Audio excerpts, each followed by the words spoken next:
Hello, class, and welcome to Feminism 101. So take a moment to look over your syllabus. And as you can see, starting today, we're going to be looking at the women's movements. Some of the brave women activists we'll be looking at are Susan B. Anthony, Alice Paul, and even Emma Watson. Aren't those all white women? What about Angela Davis? Sherry Moraga, Grace Lee Boggs. Ida B. Wells. I mean, you know that the women's movement wasn't just white women, right? All right, let's just keep flipping through the pages. Tomorrow, we will be talking about violence against women. Did you all know that 1 in 5 women are estimated to be sexually assaulted while in college? Are you going to talk about how Asian women have lower report rates? And that doesn't even go into specifics. We're all just clumped together. You never hear anything about Hmong women. And let's not forget about the forgotten 92% of indigenous women have reported that they have been forced to have sex against their own will. That's rape. And how Latino women in relationships are less likely to realize their experiences are actually sexual assault, and their higher incarceration rates make them more vulnerable to sexual violence than white women. And then don't get me started with trans women and trans women of color. Okay. Well, if you flip another page, the dress code is next then. So obviously, girls in schools get restrictions that limit their freedom of expression and completely over-sexualizes their bodies. I mean, come on. Spaghetti straps and shoulders, those are things that should not be punished.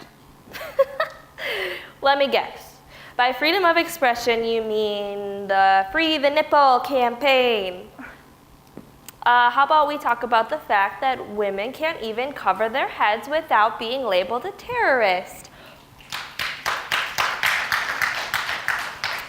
Or we could talk about the fact that you want to get all riled up about spaghetti straps, but natural hair and head wraps are not allowed in schools or the workplace. Okay, stop getting so upset with me. So media representation, come on, I don't see color, but all women are depicted as bossy and bitchy despite their race or ethnicity.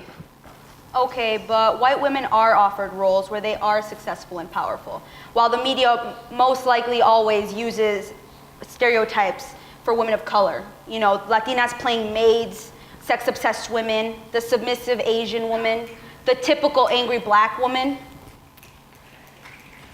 Okay. Healthcare rights, women's healthcare rights. Majority of the time, the voices that are being heard when you're talking about healthcare are white women. What about trans-identifying people? They never get justice when talking about this topic, especially when it comes to access to healthcare during the transitioning process. Okay. The wage gap. Women make 80 cents to every man's dollar. That's a fact, and you can't mess with it. I mean, black women make 63 cents, indigenous women make 60 cents, and Latinx women make 54 cents, all relative to the white man's dollar, so.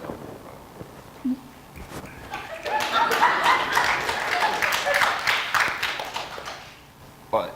Oh, I'm sorry. Well, if I don't speak up for the silenced, how will all the stories be heard, you know?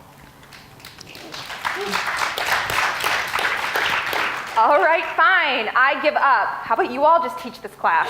How about you check your privilege before you try to educate everybody else?